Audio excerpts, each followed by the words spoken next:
warahmatullahi wabarakatuh. Alhamdulillah, walhamdulillah, summa alhamdulillah. Wassalatu wassalamu ala rasulillahi ajma'in, amma ba'du. Perkenalkan, nama saya Nur Azizah, saya dari Prodi PAI 4B, STAI Al-Hikmah Jakarta. Yang saya hormati Bapak Dosen Muhammad Saleh MPD selaku dosen pengampu pengembangan profesi keguruan. Pada kesempatan hari ini, insya Allah saya akan melengkapi tugas UAS saya di mata pelajaran pengembangan profesi keguruan dengan tema analisis kompetensi guru dalam menghadapi pembelajaran di masa pandemi COVID-19 ini. Sebelumnya saya akan memulai dengan basmalah. Bismillahirrahmanirrahim. Baik, di dalam tugas UAS saya ini, saya akan menjelaskan tentang masalah-masalah dan kendala yang dihadapi oleh para guru di dalam pembelajaran masa pandemi COVID-19 ini. Sebelumnya saya mohon maaf ya Pak, apabila jawaban saya kurang tepat atau tidak maksimal.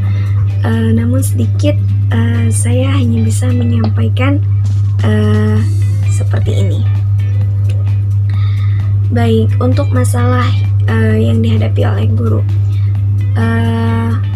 memang kita sebagai guru harus siap dalam menghadapi keadaan. Nah, keadaan yang seperti ini adalah bukan keadaan yang biasa, tapi keadaan yang luar biasa. Karena semua kegiatan itu tidak diharuskan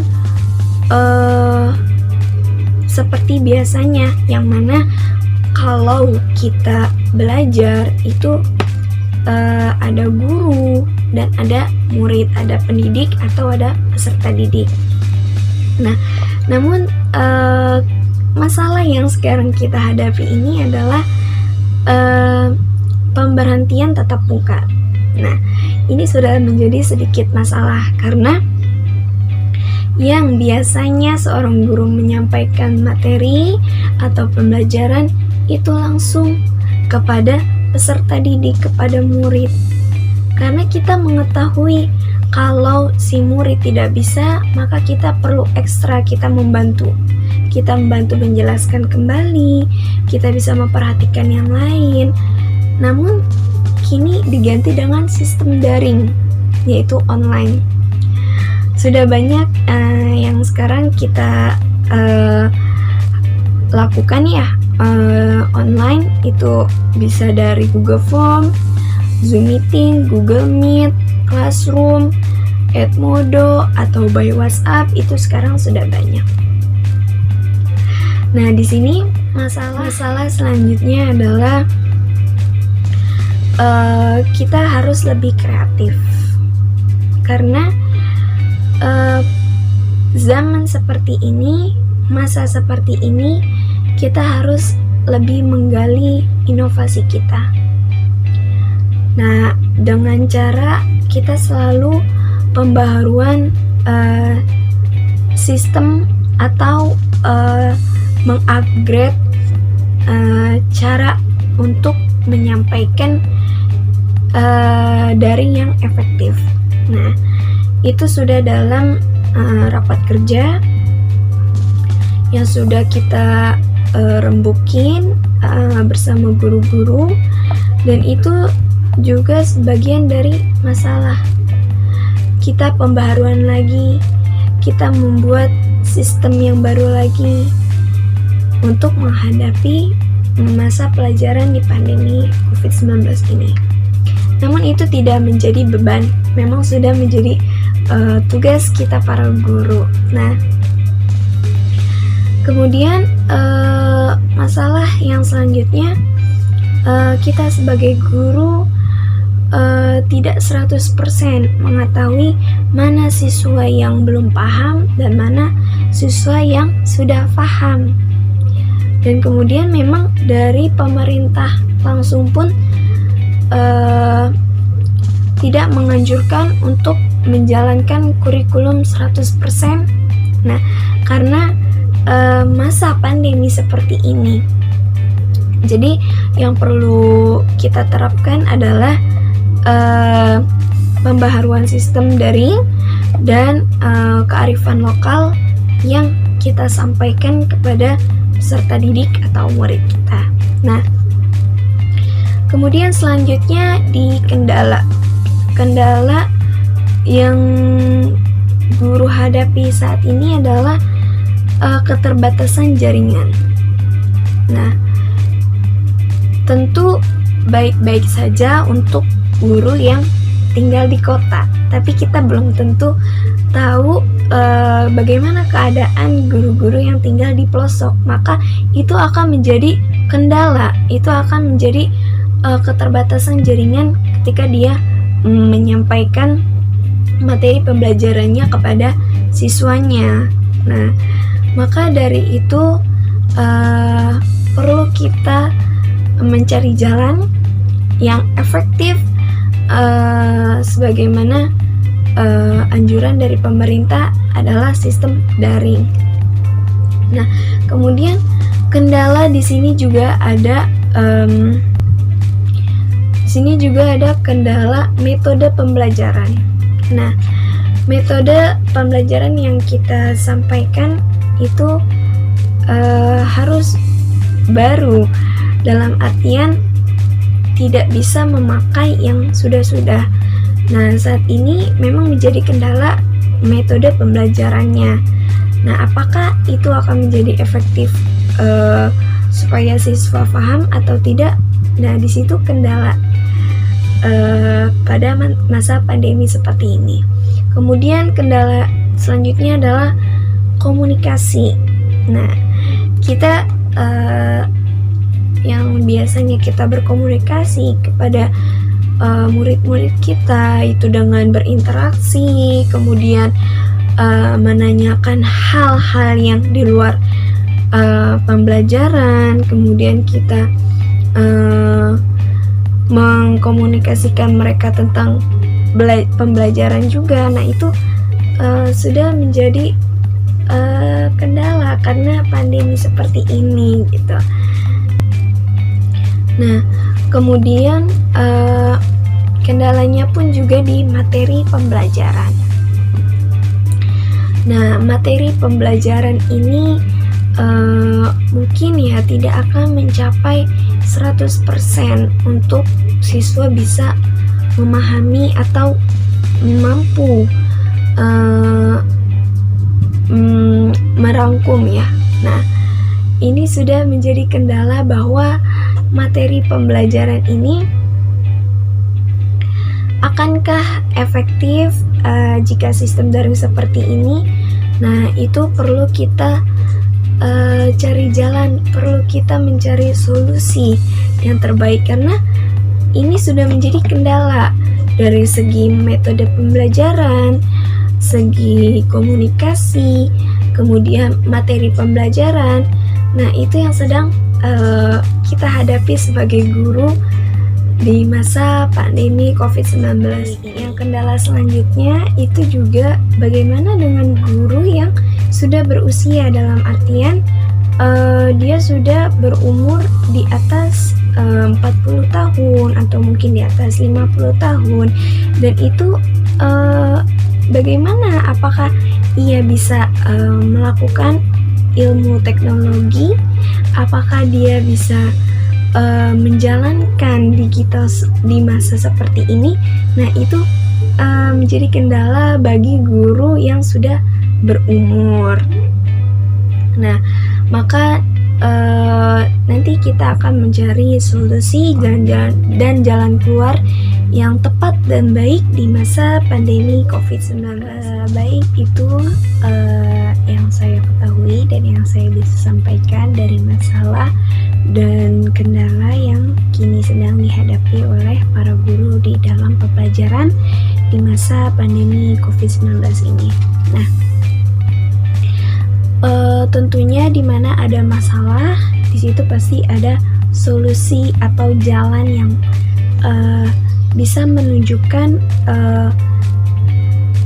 ketepatan di mana kita akan tetap menjalankan aktivitas dalam belajar mengajar. Nah, jika kita memberhentikan sistem daring atau online seperti ini, tentu akan mengakibatkan pembodohan pada peserta didik. Nah, namun kini yang sedang kita jalani, sistem daring atau online ini juga harus kita jalani sebagaimana memang sudah keadaannya seperti ini. Nah, untuk solusi yang terbaik adalah kita tetap menjalankan pembelajaran, hanya beda metode atau beda sistem. Yang kini sekarang kita jalani adalah daring, ya online by Google Form, Zoom Meeting, atau Google Meet, Classroom, atau by WhatsApp. Nah, solusi yang pertama adalah kesiapan dari kita, dari seorang guru. Dimana kesiapan seorang guru yang pertama dan kedua orang tua, wali murid dari murid, kemudian kesiapan siswa. Nah, yang terutama adalah kerjasama yang baik dari guru untuk siswa, kemudian dibantu dengan orang tua. Nah, itu perlu adanya kerjasama. Kemudian kita selalu mengupgrade, kita selalu mengupdate bagaimana pembelajaran yang terbaru, yang efektif, yang kita jalani untuk agar siswa tidak bosan, yaitu kita harus tetap menggali inovasi kita supaya siswa yang belajar di rumah melewati online itu dia merasa tetap belajar sebagaimana tatap muka. Nah, itu sebagian solusi kita yang tadinya tidak mengetahui sebagian ilmu teknologi, namun kini kalau kita mengupgrade, kita bisa mengetahui jalan yang efektif untuk anak peserta didik kita.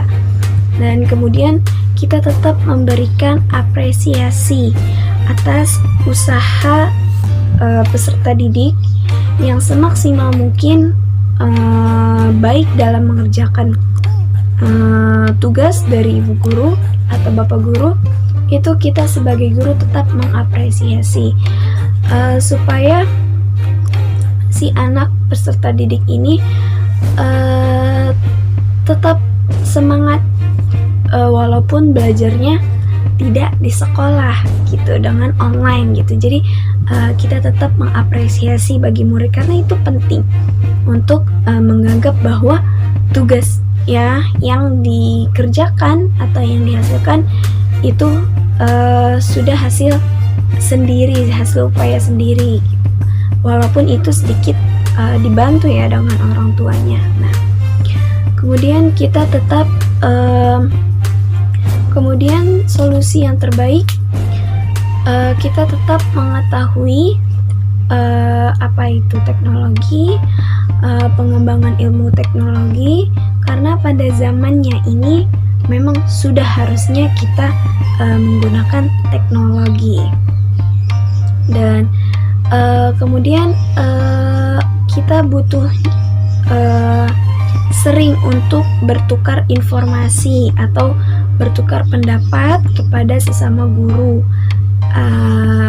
Evaluasi guru yang satu seperti apa, guru yang kedua seperti apa, bagaimana setelah menghadapi pembelajaran online. Nah, itu perlu kita menukarkan pendapat dan berbagi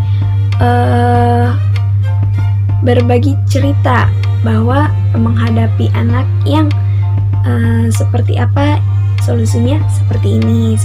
Jadi kita juga sebagai guru sering-sering untuk bertukar pendapat dan bertukar informasi sebagaimana untuk selanjutnya jalan yang terbaik dalam menghadapi sistem pembelajaran online ini.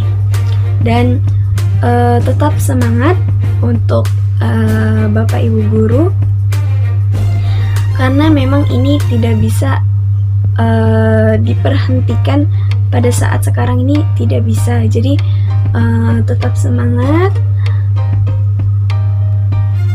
dan tetap beraktivitas seperti biasanya, seperti jadwal biasanya, walaupun dengan online. Jadi tetap semangat, aktivitas seperti biasanya walaupun melalui daring atau pembelajaran online. Baik, untuk kesimpulan kita pada tema ini, kompetensi guru menjadi penentu utama keberhasilan proses pembelajaran daring di masa seperti ini. Dibutuhkannya dalam pembelajaran ini adalah evaluasi, kolaborasi, komunikasi, dan saling berbagi informasi. Itu yang sangat kita perlukan pada saat ini. Kemudian adanya masalah, adanya kendala, pasti ada solusi, dan semua bisa karena keadaan yang seperti ini membuat kita lebih mengetahui mana yang tadinya kita tidak bisa, sekarang kita menjadi bisa dalam ilmu teknologi. Alhamdulillah, terima kasih pada kesempatan hari ini saya bisa berbagi sedikit tentang analisis kompetensi guru dalam menghadapi pembelajaran di masa pandemi COVID-19 ini.